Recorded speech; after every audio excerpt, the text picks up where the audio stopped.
Donc, un peu de publicité personnelle pour commencer, en vous expliquant pourquoi j'ai choisi d'appeler le manuscrit Codex Parisino Petropolitanus. C'était une façon de rendre hommage à un homme qui est un petit peu oublié, Marcel, dont la curiosité, dont l'intérêt pour les manuscrits, tout ce qui concernait les antiquités de l'Égypte, l'ont conduit à acheter ses premiers feuillets, les premiers fragments hijazi à arriver en Europe et à être connus, on va voir comment, par les milieux scientifiques, avant de devenir, puisque pendant longtemps ils sont restés à Paris, avant de devenir partie des fonds de la Bibliothèque impériale de Saint-Pétersbourg en 1864.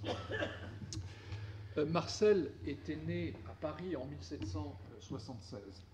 Sa jeunesse avait été difficile puisque son père était mort prématurément. Il est vrai qu'à sa naissance, il avait 64 ans, donc les possibilités qu'il voit grandir son fils étaient limitées. Mais sa mère s'était employée à lui faire donner une éducation soignée. La Révolution française le surprit alors qu'il était à peine adolescent. Cette période agitée de l'histoire de France est aussi marquée par un certain nombre d'initiatives dans le domaine de la science et de l'enseignement dont Marcel sut profiter. Il fut ainsi associé au début des écoles normales et chargé de la rédaction de leur journal. Ce fut le début de sa carrière comme éditeur et imprimeur qui constitua une occupation essentielle pour lui. Un sien grand-oncle avait été consul en Égypte au XVIIe siècle. Ce lien familial explique peut-être que le jeune homme ait marqué très tôt un intérêt pour les langues orientales. Dès 1790, voilà, Marcel, donc sur une peinture plus tardive, à l'époque où il était directeur de la Bibliothèque impériale, et pour vous dire à quel point son destin est cruel, vous voyez que le tableau est en mauvais état, il appartient au mobilier national, et l'imprimerie nationale, dont il a été directeur à l'époque où elle s'appelait Bibliothèque impériale, n'a même pas l'argent pour payer la restauration, ce qui fait que ce tableau est en souffrance dans les dépôts du mobilier national en attendant des jours meilleurs. Donc, il avait donc commencé assez tôt à apprendre les langues orientales, et dès 1790, il avait commencé par l'arabe et l'hébreu. Il n'est pas étonnant, dans ces conditions, qu'il ait été du nombre des premiers élèves de l'école des langues orientales vivantes, où il suivit l'enseignement de Sylvestre de Sacy, incontournable, de Louis-Mathieu Langlès et de Jean-Michel Vinture de Paradis, c'est-à-dire arabe, persan et turc, ottoman, bien sûr. Ses compétences en arabe et son expérience dans le domaine de l'imprimerie lui valurent d'être choisi en 1798, sur recommandation de Langlès, pour être directeur de l'imprimerie qui allait accompagner l'expédition d'Égypte, où il apparaissait également comme membre de la commission scientifique. Il n'avait alors que 22 ans. Alors, ici, c'est l'Orient, c'est le bateau sur lequel il a fait la traversée de la Méditerranée, c'est le bateau sur lequel était embarquée également l'imprimerie, et juste avant le débarquement français, les caisses où était la casse, c'est-à-dire les lettres, tomba sur le pont et tout était mélangé. Et Marcel réussit l'exploit à remettre les lettres en ordre et à imprimer à bord la première proclamation de Bonaparte à destination donc des Égyptiens. Une fois à terre, après cet exploit, Marcel fit montre de son activité et de son sens de l'organisation pour publier le Courrier d'Égypte, la Décade égyptienne et les rapports de l'Institut d'Égypte, sans compter non plus les bulletins de l'armée et des proclamations en arabe, en turc ou en grec qui étaient placardés là où le corps expéditionnaire contrôlait le pays. Et bien sûr, sans compter quelques livres, surtout destinés aux Français qui faisaient partie de la campagne, mais parmi lesquels je relève une édition bilingue des Fables de Lockman, parue au Caire en 1799, donc un des premiers imprimés en arabe en Égypte.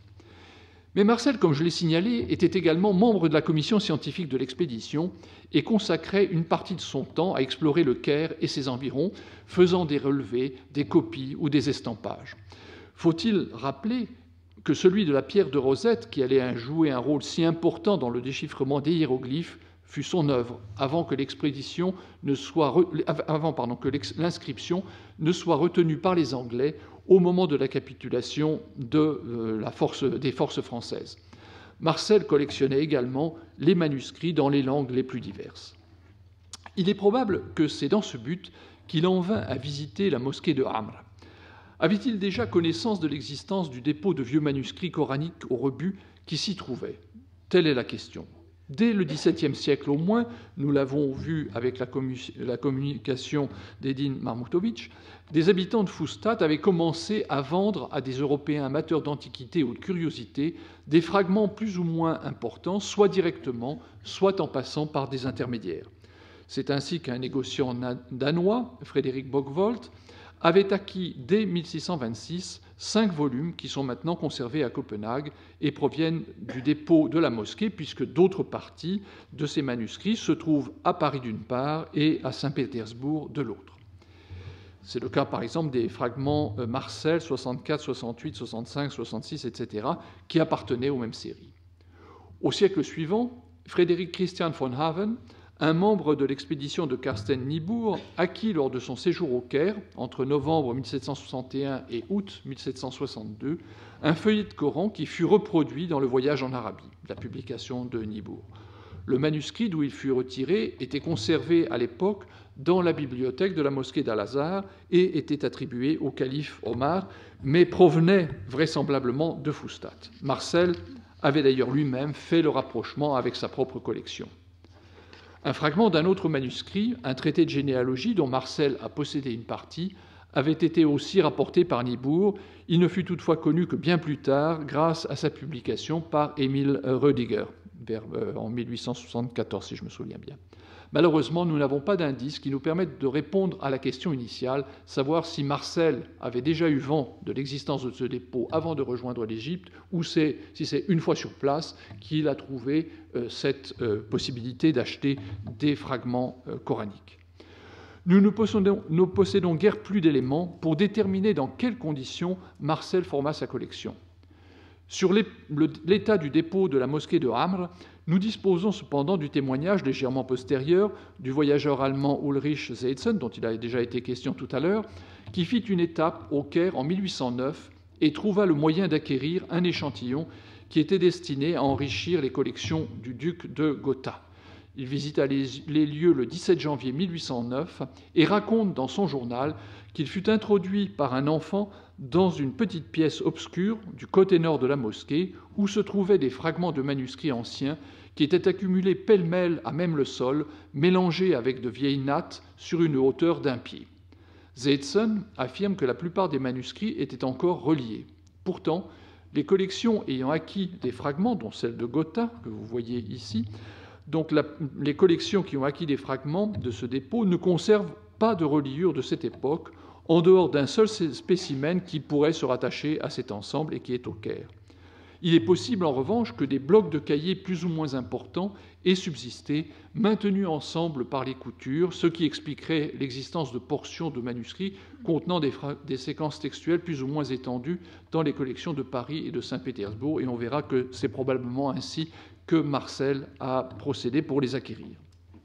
Dans son histoire de l'Égypte, publiée plus tard, Marcel rapporte que Mourad Bey, peu avant l'expédition d'Égypte, aurait été incité à mettre la main sur un trésor, je cite, enfoui dans la mosquée d'Amrou Ben el-As, qu'Amrou Ben el-As a élevé au Vieux Caire, déposé dans un coffre de fer qu'il cacha dans un souterrain. Fin de la citation. On aurait extrait du sol, je cite de nouveau, un immense coffre de fer à moitié rongé par la rouille, rempli de feuilles de parchemin, sur lesquelles étaient tracées des portions du Coran en magnifiques caractères koufiques de l'époque d'Amrou Ben el-As. Là aussi, je laisse à Marcel la responsabilité de cette datation. Marcel ajoutait en note « Les feuilles manuscrites du Coran, jetées en tas au fond du souterrain, y furent abandonnées à l'humidité, à la pourriture et à la destruction. C'est là que je les ai trouvées en visitant la mosquée d'Amrou Ben el-As. J'ai recueilli et racheté au cheikh de la mosquée toutes celles qui n'étaient pas trop détériorées pour se refuser à toute conservation, et ces feuilles, également précieuses pour leur antiquité et leur calligraphie, font partie de mon petit musée oriental. » Fin de la citation. L'information a été reprise à diverses reprises. Et si nous pouvons faire fond sur l'indication que donne Marcel, il aurait donc eu accès au dépôt et aurait payé à un responsable local les feuillets qu'il emporta avec lui. Mais il n'est pas possible d'écarter complètement le soupçon qu'il ait présenté sa découverte de manière un peu romanesque. En effet, les feuillets ne semblent pas avoir été conservés dans un souterrain, et dans le récit de Seetzen, il achète les feuilles, enfin, il est en contact avec des femmes et non pas avec un chair. Effectivement, un chair, ça fait un peu plus élégant que des dames qui sont là en train de se prendre le frais dans la cour de la mosquée. Il est possible aussi que l'appui de la puissance occupante ait permis à Marcel d'accéder plus librement au dépôt, ses fonctions lui permettant de venir avec 2 grenadiers à ses côtés expliquer qu'il avait envie de voir des manuscrits. Personne ne lui aurait refusé, bien entendu. L'examen des contenus de la collection permet de voir que Marcel a procédé à une sélection. En premier lieu, les feuillets sont dans l'ensemble en assez bon état. Donc ça veut dire qu'il a pris les belles pièces. Dans l'état actuel, ils sont distribués entre 130 numéros, dont un qui est à part. Au total, il y a 1979 feuillets. Antérieurement à l'état actuel à Saint-Pétersbourg, la collection comportait même 2049 feuillets, mais 70 d'entre eux ont disparu. Ces 130 numéros ne représentent pas autant de manuscrits. Marcel avait sans doute mis lui-même de l'ordre dans sa collection, probablement dès le Caire, puisque dans de nombreux cas, les fragments qui proviennent d'un même manuscrit sont à l'intérieur d'une feuille avec un filigrane typique de ce qu'on trouvait à l'époque en Égypte, les trelounés, pour les préserver. Donc il avait dû sans doute déjà commencer à trier les manuscrits. Et d'autre part, on sait que avant de partir à Saint-Pétersbourg, Victor Langlois avait classé à nouveau la collection pour le compte des Russes. Et pourtant, 9 cotes regroupent chacune des feuillets provenant de 2 à 8 manuscrits ou séries différentes. Inversement, des membra disjecta d'un même manuscrit peuvent avoir été éparpillés entre plusieurs cotes. C'est notamment le cas du numéro 64 de la collection, dont des feuillets apparaissent sous 9 autres cotes différentes. Une fois donc qu'on a fait ces rapprochements ou au contraire ces distinctions, on dénombre 104 manuscrits. 104 manuscrits du Coran ou fragments de 104 manuscrits. À plus d'une reprise, par exemple pour les numéros 6, 37 ou encore 67, le nombre des feuillets d'une cote donnée est de 10 ou un multiple de 10, ce qui correspond au type de cahier le plus répandu dans le monde islamique, le quignon, qui contient 10 feuillets. Donc il avait sans doute des choses qui étaient encore cousues ensemble et il a pris tel que ça venait. Marcel donc a procédé vraisemblablement de cette façon et c'est confirmé plus ou moins par le témoignage de Seetzen qui parle de manuscrits reliés, en allemand gebunden, mais c'était peut-être simplement pour dire qu'ils étaient cousus ensemble. Le classement paléographique de la collection nous permet de faire quelques hypothèses plus poussées sur les choix de Marcel. Certes, nous ne disposons pas d'un catalogue ou inventaire ancien du fonds qui nous donnerait une vision de l'ensemble. Nous pouvons néanmoins prendre comme point de comparaison la collection de Jean-Louis Asselin-Cherville qui forme le gros du fonds des Corans anciens de la BNF et qui a été constitué peu de temps après le passage de Marcel au Caire et sans doute sur une période plus longue puisqu'Asselin-Cherville occupa des fonctions consulaires en Égypte entre 1806 et 1822. Certes, il n'est pas sûr que cet ensemble reflète non plus de manière exacte le contenu du dépôt de la mosquée de Amr au début du XIXe siècle, mais comme il est plus important en nombre de manuscrits et de feuillets, il s'approchera sans doute davantage de la réalité de l'époque. Voilà donc une sorte de tableau avec les lettres que Mamani des typologies a mises en circulation pour qualifier chaque type d'écriture. Et vous avez donc les cotes de Marcel. Vous voyez donc 104 cotes, c'est le chiffre final. Dans la pratique, il y en a 130, mais en fait, ce sont 104 manuscrits. Et j'ai fait donc des pourcentages quand c'était à peu près significatif pour vous donner une idée de la distribution de chacun de ces styles. Et sur un certain nombre de points, les deux collections coïncident. La proportion de fragments en caractère hijazi, en style B2, en style D5, A, B ou C est analogue. Les divergences en ce qui concerne D1 et D2, donc D1 c'est ce type d'écriture, pardon, D1 et D3, D3 c'est cet autre type d'écriture, comme le manuscrit de Copenhague qu'on voyait tout à l'heure, sont très frappantes. Il existe une petite différence entre ce qui concerne D1, qui constitue presque un quart de la collection de Marcel, moins d'un cinquième de celle d'Asselin de Cherville. Pour D3, l'écart est très net. Je reviens à mes chiffres. Donc D3, vous voyez que si on prend les chiffres bruts, on a 9% des manuscrits de l'ABN qui sont dans ce style, contre 27%, le triple, à Saint-Pétersbourg, dans la collection de Marcel. Mais vous voyez que j'ai mis entre crochets D1, D3. À l'époque où je faisais le catalogue de l'ABNF, j'avais une sorte de sous-catégorie parce que je n'étais pas très sûr de moi. Et il y a donc des manuscrits qui sont dans ce groupe qui, peut-être, quand j'ai vu la collection de Saint-Pétersbourg, je n'en ai plus tenu compte et je les ai comptés comme D3. Donc prenons même cette catégorie ensemble, mais on voit que cela ne change pas grand-chose, puisque le chiffre 38 et 16% a glissé un peu trop loin sur le tableau. En fait, on arrive à donc 27% pour le... on arrive, là je suis en train de me mélanger dans mes chiffres, c'est en tenant compte du total qu'on arrive avec à 16% à Paris, mais 27% à Saint-Pétersbourg. Excusez-moi. Donc, ça veut dire que Marcel a eu un coup de cœur pour ce style D3 et qu'il a rassemblé beaucoup de fragments. Il faut dire aussi que ce sont des manuscrits avec un petit nombre de lignes à la page, qui étaient en 30 volumes, et donc un manuscrit, ça voulait dire facilement 1500 feuillets, parfois même plus. En tous les cas, un nombre considérable. Et donc, même si une bonne partie avait disparu, il en restait quand même suffisamment pour pouvoir en accumuler des quantités impressionnantes. Des divergences laissent penser aussi que Marcel a négligé des styles moins fascinants, comme E1 ou NS, le nouveau style, dont il a pratiquement rien pris, alors que Asselin de Cherville avait, par exemple, acheté, parce qu'on suppose qu'il l'a acheté, davantage de fragments dans le nouveau style. Marcel semble également avoir été attiré par les décors. Pas tellement des décors en pleine page, mais des décors de sourates, puisqu'on a à peu près la même proportion, la même quantité de bandeaux de sourates, de manuscrits avec des bandeaux de sourates, à Paris et à Saint-Pétersbourg, alors que le nombre de manuscrits parisiens est plus du double de la collection de Saint-Pétersbourg. Donc, tous ces indices laissent penser que Marcel a procédé avec un certain soin, même si, on le sait, le temps lui était compté en raison de ses nombreuses activités. Il a sélectionné du matériel et succombé à l'attrait des calligraphies les plus spectaculaires. La collection de Marcel n'a pas eu la chance qu'a connue celle d'Asselin de Cherville, qui, une fois entré à la Bibliothèque royale de Paris, a été étudiée par Michele Amari, dont le catalogue manuscrit a été publié par William de Slam dans le volume du catalogue des manuscrits arabes de la fin du XIXe.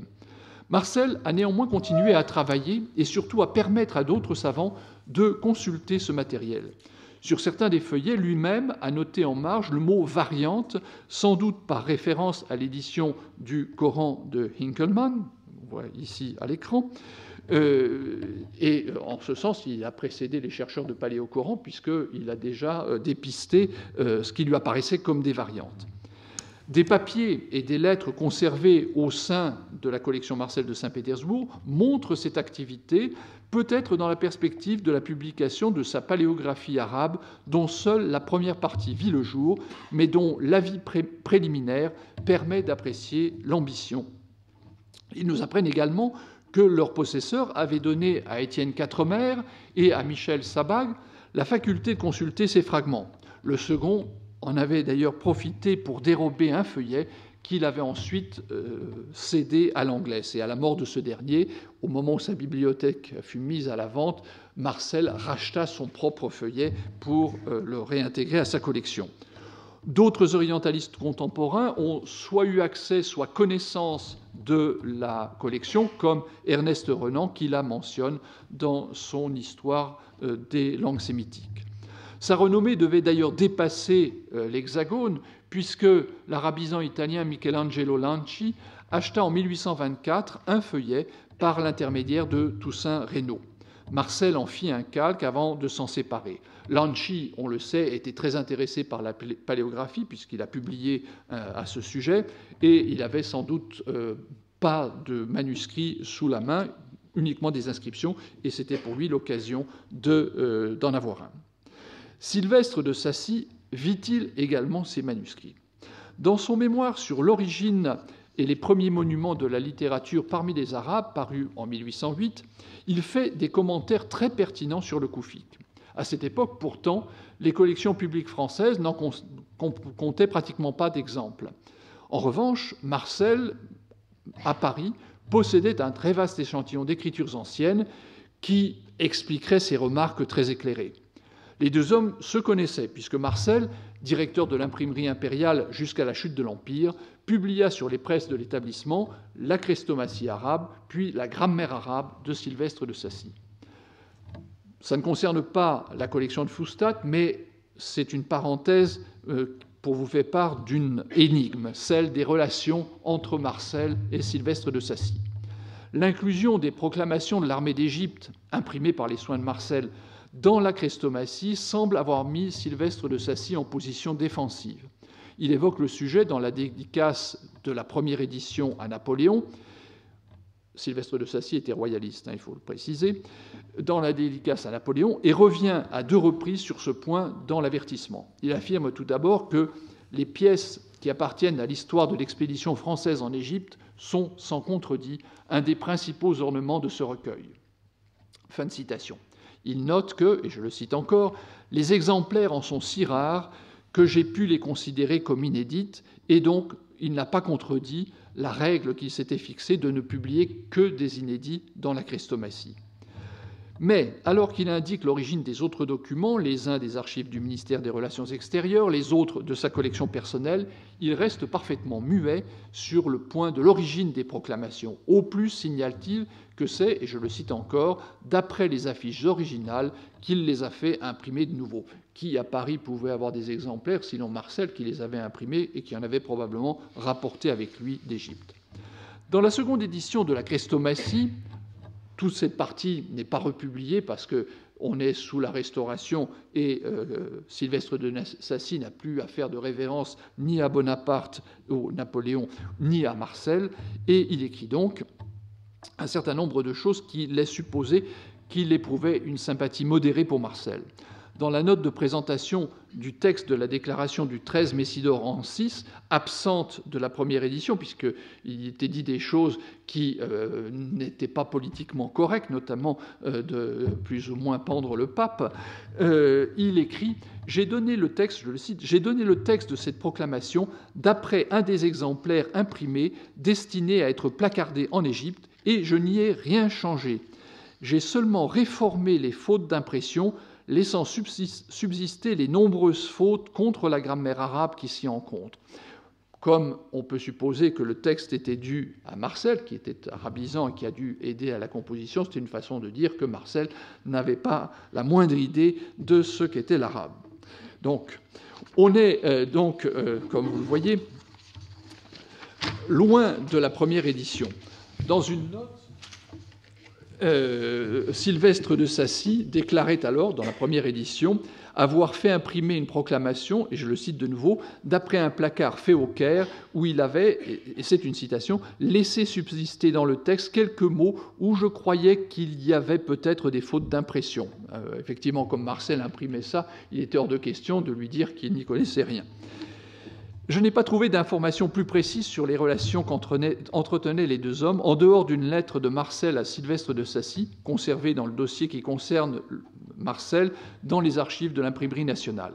Elle date de la Restauration, alors que Marcel, brusquement renvoyé de son poste lors du retour des Bourbons, menait une existence relativement difficile qui devait d'autant plus lui peser que cet homme si actif avait à peine 40 ans à la chute de l'Empire. L'ancien directeur de l'imprimerie impériale s'adressait alors au grand orientaliste pour solliciter son soutien pour obtenir un poste subalterne à la bibliothèque de la Sorbonne. Il n'obtint pas de cause, mais nous ne savons pas si c'était son passé républicain et napoléonien qui le poursuivait ou si Sylvestre de Sacy avait choisi de ne pas bouger. Bien que Marcel ait beaucoup publié après sa mise à la retraite, une bonne partie des livres dont il est l'auteur sont en fait des entreprises commerciales destinées à lui faire gagner un peu d'argent. Malgré les conditions modestes dans lesquelles il vivait, jamais il ne se résolut à se séparer de ses manuscrits et de sa collection de fragments coraniques. Ce n'est qu'après sa mort, survenue en 1854, qu'elle sera vendue à la bibliothèque publique de Saint-Pétersbourg grâce à l'intervention de l'orientaliste russe Nicolas Khanikov, et ce pour la somme de 5000 francs or. Quand on compare les achats de Marcel à ceux d'Asselin de Cherville ou encore à ceux plus tardifs de Johann Wettstein, on est frappé par l'importance que revêt la paléographie dans le choix des pièces. Et bien que Marcel ait attentivement lu certains des fragments en les comparant avec l'édition du Coran de Hinkelmann, il ne dépassa pas le niveau des observations de Adler, dont on a également parlé. Curieusement, alors qu'il avait acquis plusieurs feuillets de la phase la plus ancienne de la transmission écrite du texte, il ne semble pas s'être intéressé à eux pour relever ces variantes. Il l'a fait sur les manuscrits, disons, qui datent du IXe siècle. Sur ce point, il nous a fait le cadeau de laisser à Paléocoran le soin de mener à bien ce travail d'étude du Coran. Je vous remercie.